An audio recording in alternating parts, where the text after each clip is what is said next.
Ayun o, magandang umaga sa inyo lahat. Sana magandang umaga nyo.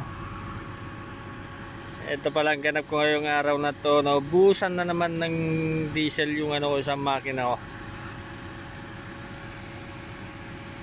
Sabi ng mudir ko, matatagalan daw bago mag-deliver. Siguro wala na naman pera doon sa opisina namin. Yan, kargahan ko yan. Galing dito sa malaking tangke. Hindi ko pa nakuha lahat nun. Tapos daling ko doon. Ito nga pala, nag-aararo na sila. Mga kasama ko. Medyo lumalamig na kasi yung panahon.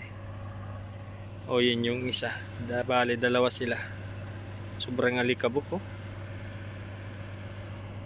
Yung isa nandun sa dulo, hindi makita.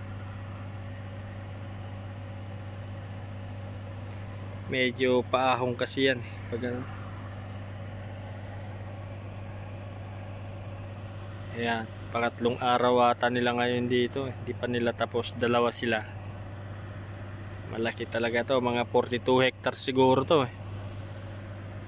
Ewan ko lang kung ngayong taon ilan yung tataniman namin. Nung nakarang taon 4 daw.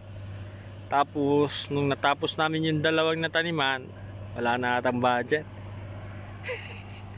Dalawa na lang yung nataniman. Eto, naano na to nung nakarang taon napesto na. Nalipat na yung mga rasias namin pandilig.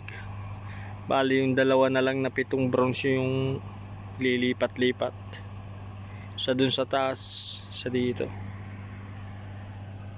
Ayun pala yung isang traktor. Hindi kita, medyo malayo.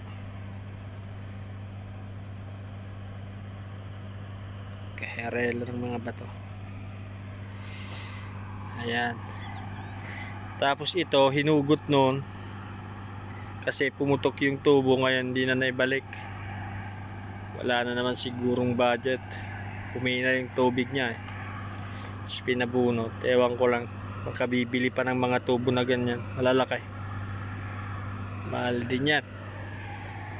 Milyon din ang gagastusin na mo dyan kung pera ng Pilipinas. Ito yung malakas din itong makina ko na maliit. Yan. Kinabit ko lang sa baterya. Okay na yan.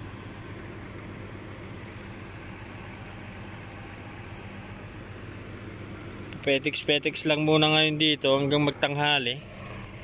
Uwi na naman.